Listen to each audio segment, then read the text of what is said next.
এটা তুলসী জটি জঙ্গল, এটা খুব ডিপ ফরেস্ট। এখানে আগে রাত্রের দিকে ডাকাতি হতো বার করে। রাত 8টা এখনো হয়, পুলিশ থাকে না? পুলিশ থাকে পাহারা। আমরা রাত 9টা-10টা তো পেরিয়ে দেখি যে পুলিশ থাকে ব্যারিকেড করে। জলও যায় এদিকে। আর এদিকে দলে দলে হাতি যায়। এটা তুলসী জটির জঙ্গল, এই রবি দেখে পুরো ডিপ ডিপ।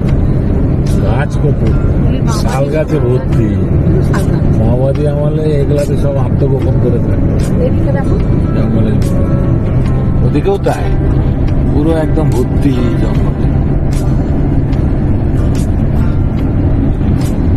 ডিপ জঙ্গল।